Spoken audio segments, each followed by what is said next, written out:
Na na na na na na na na na na.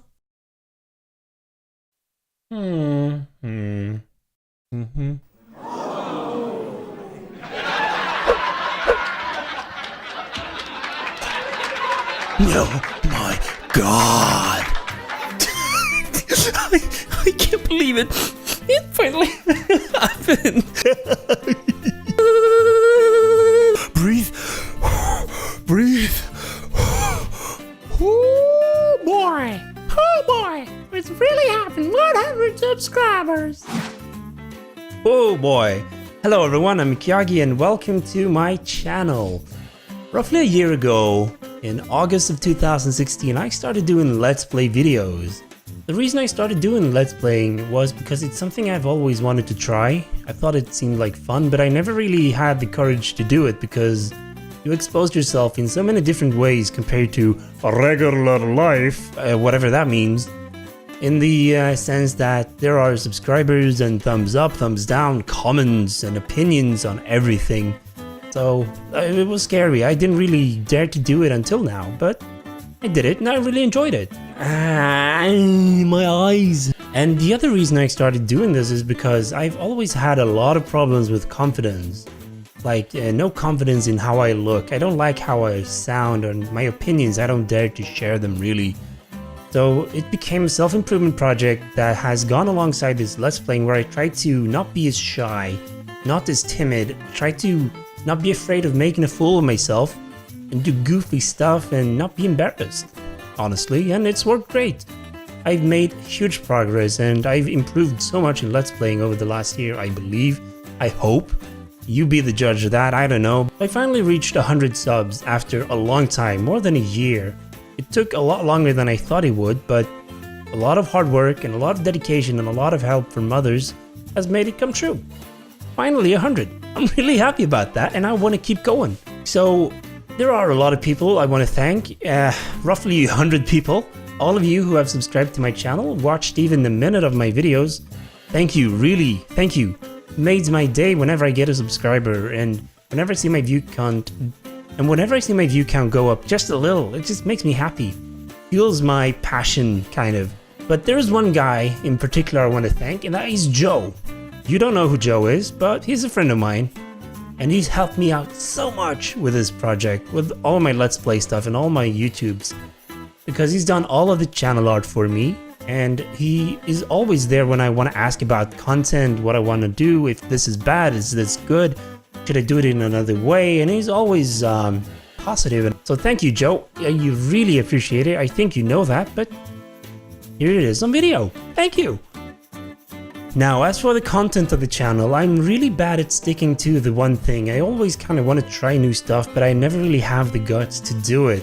There are a lot of things I want to try, like Let's Plays, montage, streams, vlogs maybe, reviews, whatever, you know, name it. I'm gonna try doing more things, but I also, if there's anything you want to see as a subscriber, you know, leave a comment. LeafDroid left a comment a few weeks ago. I've been really busy, so I haven't really had time to make a lot of videos, but he wanted to see more than horror games. And I'm gonna do that. I'm gonna do more. I did more before, but I kinda ended up doing horror games because I wanted to try the webcam, and horror games make sense for webcam, where you can see the reactions of the player and all of that stuff. So I'm gonna try to broaden it a little bit more. So if you have anything you want to see, hit me up, you know, tweet me at McYawgi or leave a comment on a YouTube video, whatever, I will see them. I don't have a lot of comments, so it's not gonna get buried, don't worry about that. Now, in this video I wanted to do something a little different than just Let's Playing. I want you to get to know me kind of, and what kind of gamer I am and how I got there. So I've told you a little bit about myself now, very little, and I'm gonna keep it to that, but I want to show you the top 5 games of my childhood. Number 5, Paper Mario and the Thousand-Year Door.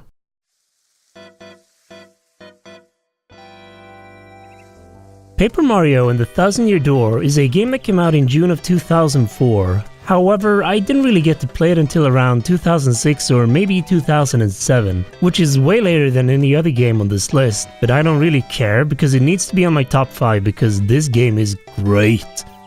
When I actually did get to play it though, I was instantly hooked and I knew it was going to be one of my favorite games of all time. The game just gets me. Everything from the papercraft and the colors to the weird and amusing little side stories and side characters. Anything you find throughout the game is going to be amusing or entertaining in some way. It really is a beautifully crafted game in every single way imaginable. So for those of you who don't know yet, the game is an RPG game in the Mario universe with turn-based combat and some interactive action elements. These action elements reward good timing with bonus damage, bonus defense and crowd boosts because yeah, you're Mario, you're fighting on a stage and there is a huge crowd roaring, you know, eventually.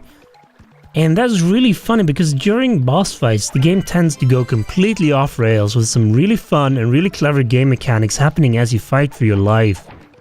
My favorite part of the game though is probably all of the side stories as you work your way through the game.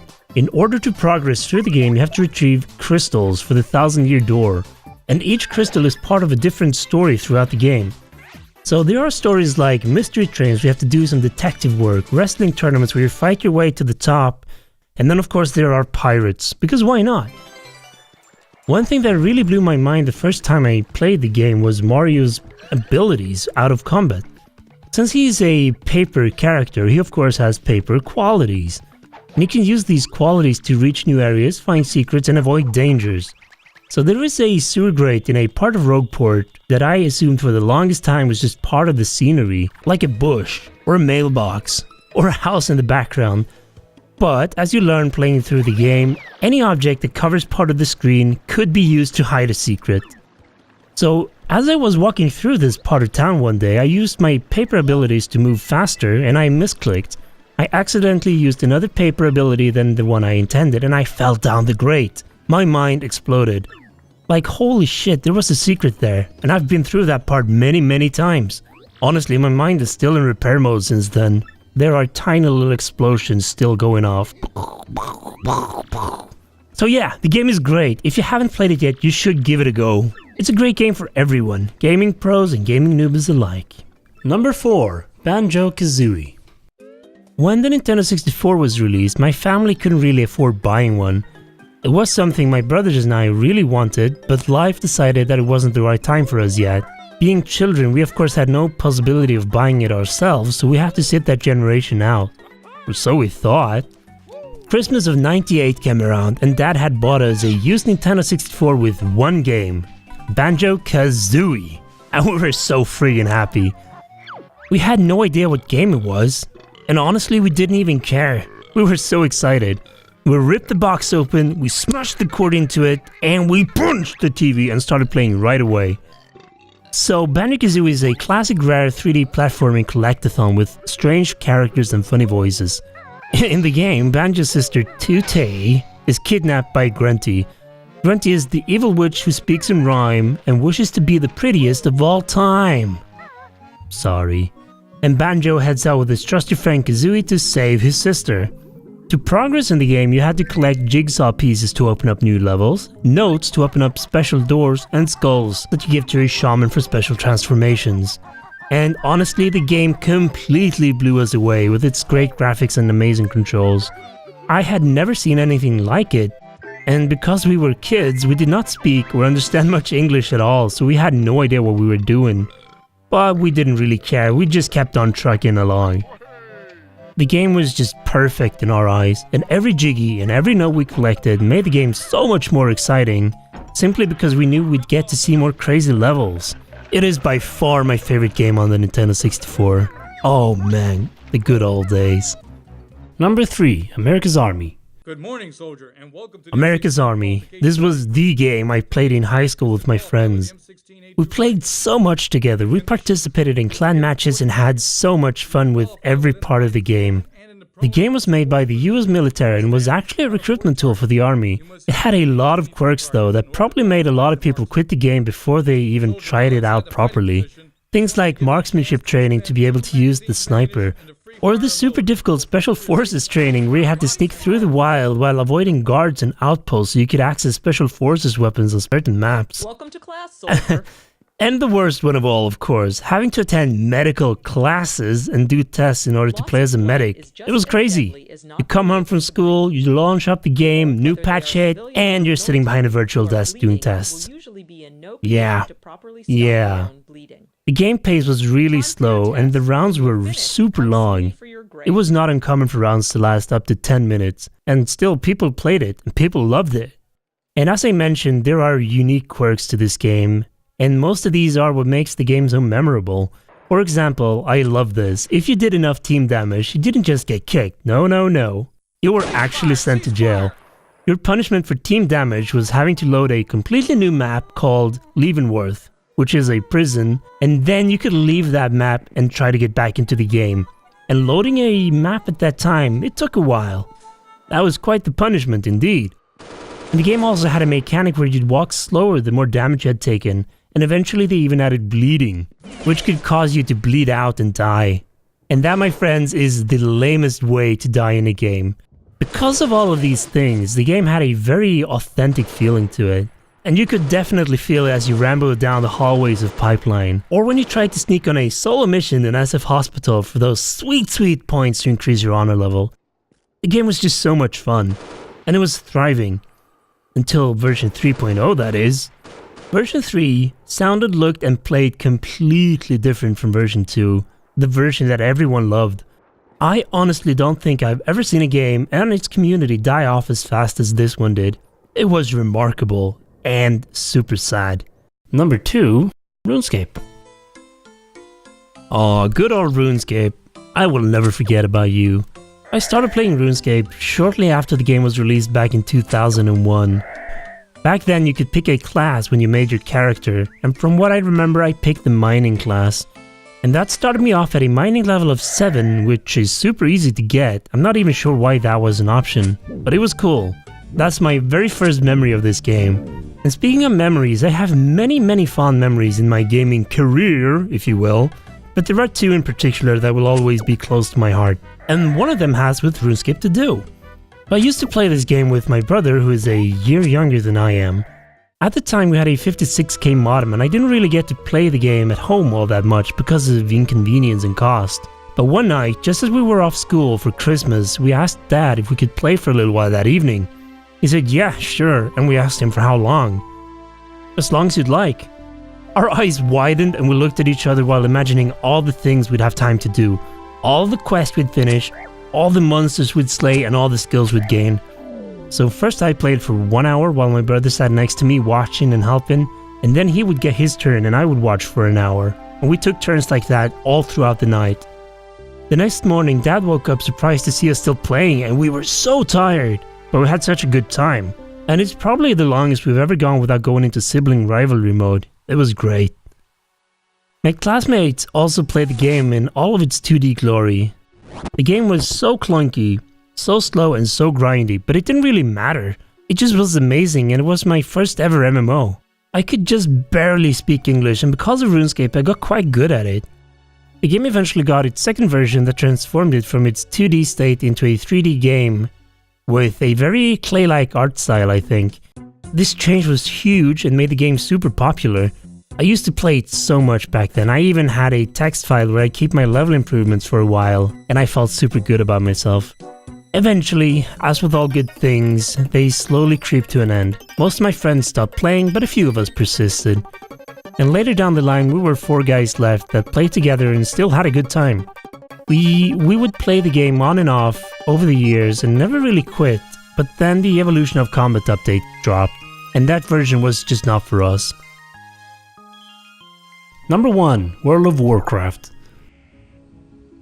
World of Warcraft. Holy crap, where do I even begin? What do I even say? There are so many things. When World of Warcraft first launched, I had no idea what the game was, and I had no idea it was coming to PC. A couple of friends of mine bought it and they told me it was great. For the next few days I found myself sitting next to them and just watching them play. And for the next few days I found myself sitting next to them just watching. For every minute I watched them play the game, my desire to jump into that world and create my own character grew like a wildfire. A week later I bought the game. I made a druid, I went into the woods and I never came back out. I have never been so absorbed by a game like I was with World of Warcraft. The world was just huge and it was seamless. You had so much control over your character and what you could do, it was crazy. I would just run around and look at things. I would find bugs or run dungeons with my friends. I'd screenshot just about everything I saw because everything was so damn cool. Gameplay wise though, it was kind of an awkward game by modern standards. But it didn't really matter, it was incredible and I couldn't believe a game like this existed. And even though it was very grindy, it was always an adventure. Everything was new and exciting. Speaking of excitement, I remember the first time I ran into a horde player. My rogue friend and I was running around Ashenvale questing and we saw a huge red name by the coast. It was a warlock doing a quest or something, and our pulses just shot through the roof. We were so freaking nervous. We stealthed up, snuck close to him, and my friend ambushed the warlock who was at half health. He one-shotted him and we ran like hell, because we were terrified that the warlock and his allies would seek revenge upon us. I mean, I have so many memories from this game, it's insane. I have two memories in particular that are my fondest memories, and the second one is related to World of Warcraft. When I was leveling my second character, a rogue, around level 50, I was playing with my younger brother who was playing his first character. We were both questing together in Winter Spring and a green item dropped. We both rolled greed, of course, because we wanted to sell that baby. And we both got the same roll. But I got the loot, somehow. I heard a huge "what?" from my brother's room and I just burst out laughing. A while later, another green dropped, and again, we both got the same roll. And to make things better, it was a 1. We both rolled 1. And because of Big Brother privileges, it was of course mine, no questions asked. World of Warcraft just obliged. He was so friggin' pissed, and I could not stop laughing. We played together for a few levels, and it was great. Warcraft is just such a huge source of nostalgia for me, it's insane. Every now and then I just want to go back and re-explore everything. Just run around and look at things, try to find new places or new bugs I have not seen before, or explore areas you're not supposed to be in. In fact, my very first videos was World of Warcraft videos where I did bugs and exploration videos. And I have to say that of all games I've ever played, World of Warcraft has influenced me the most. Anyway, that's it. Those were the top 5 games of my childhood. I hope you enjoyed the video, I know I did. It's been a while since I walked down memory lane and just basked in the glorious nostalgia. So thank you so much for watching, and if you enjoyed the video, feel free to subscribe to the channel, like the video, and follow me on Twitter @McYawgi, and hopefully I'll see you sometime in the future. Bye bye!